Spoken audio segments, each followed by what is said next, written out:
Hello বন্ধুরা, আমি আবারও চলে এসেছি নতুন আরেকটা রেসিপি নিয়ে, নতুন লুকে, নতুন রূপে। আজ এই রেসিপিটা হচ্ছে একদম অন্যরকম রেসিপি, যেটা হয়তো অনেকে জানেই না এই রেসিপিটা। তো আমি আজকে শেয়ার করছি তোমাদের সাথে বিছে কলার ছেঁচকির রেসিপি। তো এই বিছে কলা ছেঁচকি যে রেসিপি হয় সেটাই হয়তো অনেকে ঠিকঠাক মতো জানে না আশা করি। তো আমি আজ সেটাই তোমাদের সাথে শেয়ার করছি। তো চলো আমি কিভাবে এটা রেডি করেছি, কিভাবে রেসিপিটা করেছি, সম্পূর্ণটাই আজ তোমাদের সাথে শেয়ার করব। তো সঙ্গে থাকো, দেখতে থাকো। আমি দেখো এখানে 3টা বিছে কলা নিয়েছি, একদম ফ্রেশ, খুব সুন্দর, একদম টাটকা। টাটকা হলে কিন্তু এর স্বাদটাও আরও খুব সুন্দর হয়। আমি এই বিছে কলাগুলোকে খুব সুন্দর করে ছাড়িয়ে কেটে নেব। তো দেখো আমি একটা পাত্রের মধ্যে একদম পরিষ্কার ফ্রেশ জল নিয়েছি। জল নিয়ে এবারে বিছে কলাগুলোকে কেটে খোসাগুলোকে ছাড়িয়ে আমি 4 টুকরো করে কেটে নিয়েছি, ঠিক এইভাবে। তো আমি প্রত্যেকটা বিছে কলাকেই ঠিক এইভাবে কেটে পরিষ্কার করে জলের মধ্যে ফেলে দেব, যাতে করে নাহলে কালো হয়ে যাবে। তো দেখো আমি বিছে কলাগুলো কেটে নিয়েছি। এবারে গ্যাসেতে একটা কড়াই বসিয়ে ওই কড়াইয়ের মধ্যে জল দিয়ে দেব, আর দিয়ে দেব কেটে রাখা বিছে কলাগুলো। বিছে কলাগুলো দিয়ে আমি এবারে ওর মধ্যে দিয়ে দেব পরিমাণ মতো লবণ, আর দেব এখানে 1 টেবিল চামচ হলুদের গুঁড়ো দিয়ে আমি এটা খুব ভালো করে সেদ্ধ করে নেব।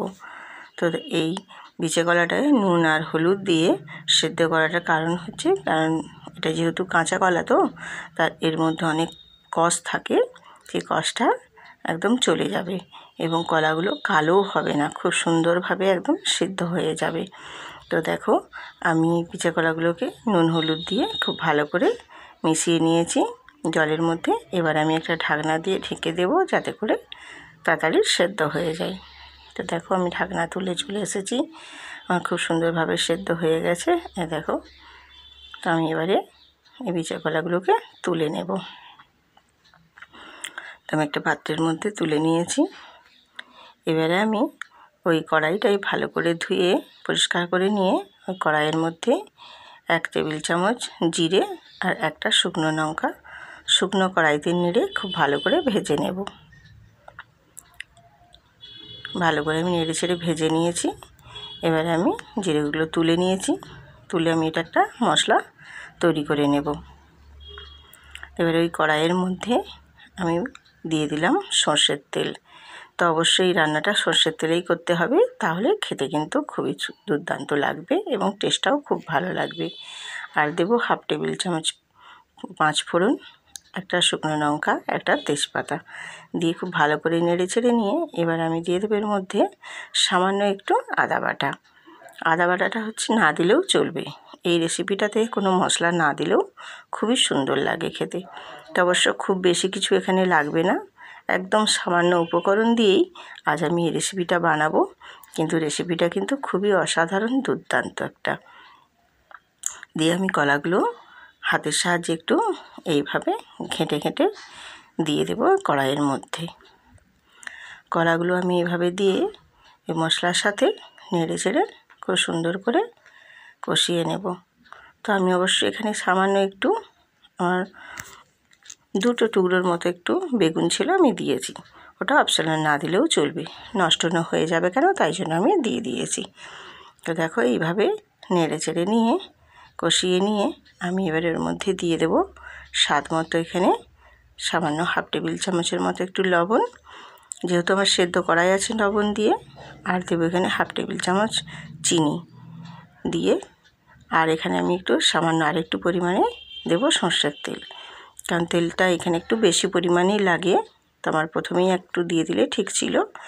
আর একটু সামান্য জল দিয়ে খুব ভালো করে আমি নেড়ে চেড়ে একদম সুন্দরভাবে রেডি করে নেব।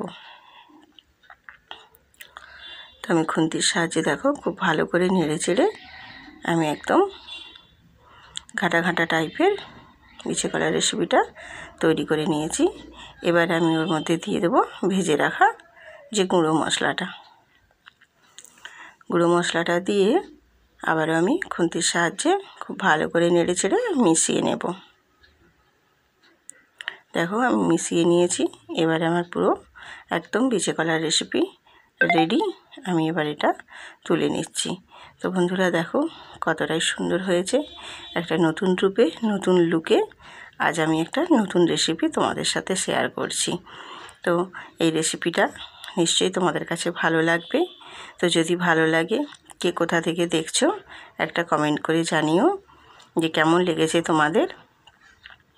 আর নতুন নতুন বন্ধুদের যদি ভালো লাগে একটা সাবস্ক্রাইব করে পাশে থেকো এবং বন্দি হয়েও থেকো। আবারও আসবো নতুন নতুন রেসিপি নিয়ে। ততক্ষণ সবাই সুস্থ থাকো, ভালো থাকো এই কামনাই করি। আবারও আসবো নতুন নতুন রেসিপি নিয়ে। তো আজ এই পর্যন্তই। Tata, bye bye.